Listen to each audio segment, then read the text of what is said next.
I can promise you AI is not making us dumb, but the way we've all been using it, now that can make us dumb. Before you decide to skip this video, I am not here to tell you to use less AI or no AI at all. I am someone who uses AI on a daily basis.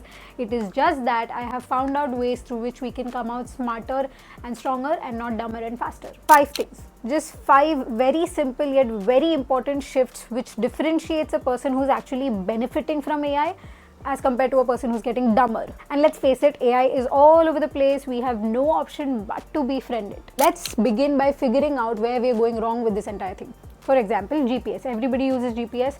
We get inside our car, we open maps, we put in our destination, we follow the blue line and we reach. There is no figuring out done here. We're just simply following the blue line, reaching the destination, and that is okay. That is okay when you have to, reach someplace, that's fine. But the problem arises when you use this approach for everything else in life. Like writing an essay, making tough decisions, learning something. That is when your brain stops exercising. And when this little guy over here does not work out, it is a problem. Your brain is like a muscle. The more you train it, the better it gets. Now, let's see what the solution to this is. Let's classify all the tasks in the world into 2 buckets. Okay, bucket number 1, where it takes a lot of effort, but it is not really adding to your career. It is not really adding any value to your life. For example, formatting a slide, summarizing a document, or having to give the same reply to the same kind of emails. That is where you use AI, because like I said, it is not contributing to anything, it is just taking up your time. Use AI without any regrets. Now comes bucket number 2. This is the real deal. This is where the struggle is the point. For example, you have to learn something new, you have to form your own opinion, you have to make tough decisions, you have to write something which is gonna have your name on it. Now this is exactly where most of us mess up. We do everything in bucket 1 very manually, very diligently. We feel, that we were productive. But then when it comes to bucket 2, stuff from bucket 2, we tend to use AI. Why? Because it is difficult. This is exactly that needs fixing. This needs to flip, this needs to change, and we will see great results within just 1 week. Okay, so that was step 1, and now we know what to hand over to AI. Okay, let's get into step 2, dive a little deeper. Let's see how it looks like, what it looks like when you hand over those things. 4 things.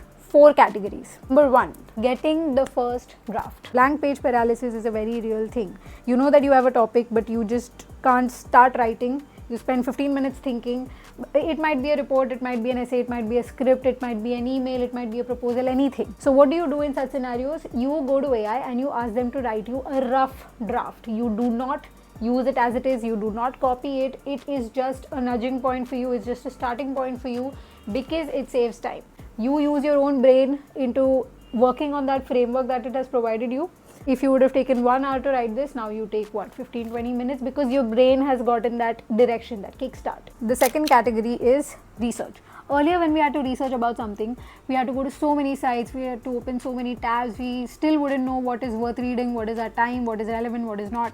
Now that is something AI can take care of. Okay, it will provide you with relevant resources. You still end up reading all that information, your brain is working, you are taking in all that information, and then you proceed to do whatever you needed that information for. The third category is working with messy information, basically simplifying data. For example, if there is some report or some spreadsheet, you ask the AI to simplify it for you, and with the simplified data, you can then proceed to make decisions and whatever it was for. The fourth category is for boring stuff, like real boring stuff, like translating something, summarizing a meeting that you were already present in.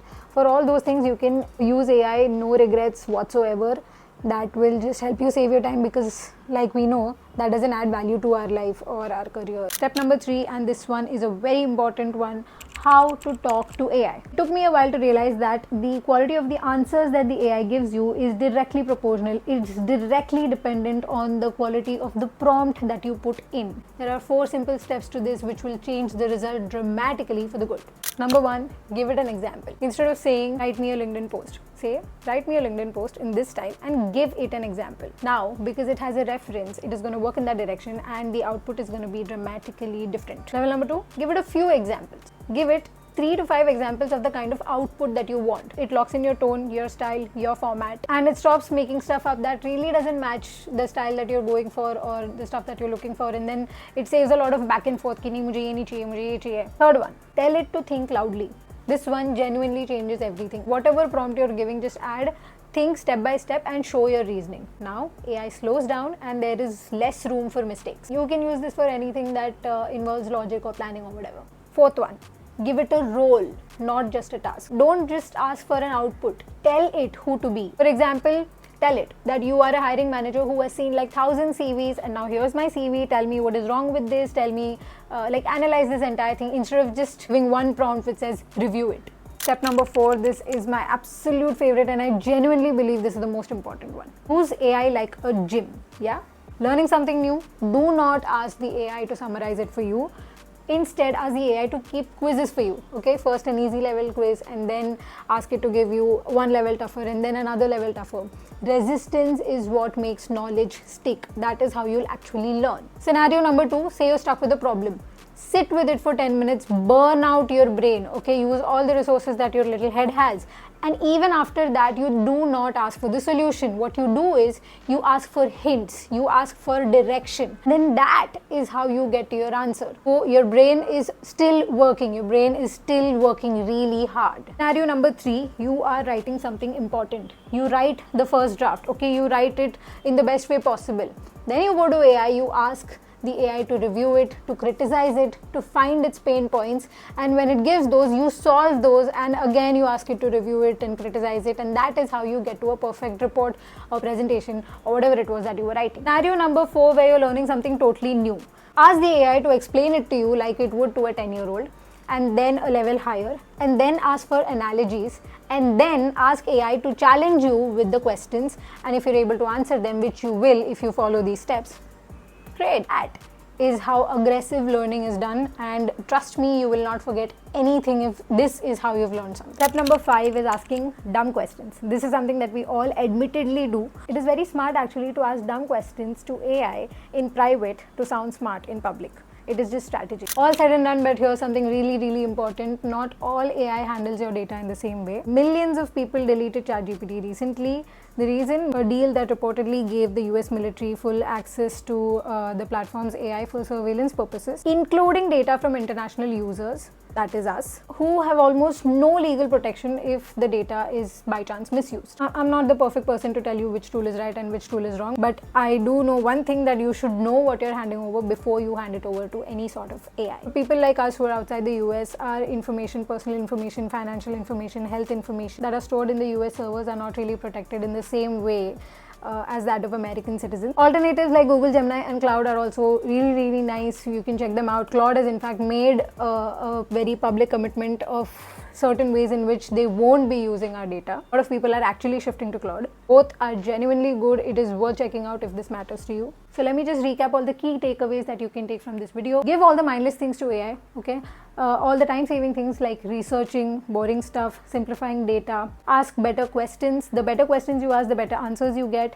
Give it examples, give it references. Ask it to think loud. Give it roles. It will perform much better. To learn something from AI, ask it to challenge you, ask it to quiz you, learn it in an aggressive way and not in a passive way. Lastly, ask all those dumb questions that are in your head. Do not be embarrassed at all. It is only making you smarter. He knows that AI is all over the place, but that doesn't mean that our goal is to become someone who uses AI. Our goal is to become someone who thinks better, who is benefiting by the use of AI. That distinction is everything. Send this video to someone who is either terrified of AI or someone who is too much dependent on AI. Both of them can use this. If you like this video, consider subscribing to my channel, and I would genuinely like to know your thoughts on this.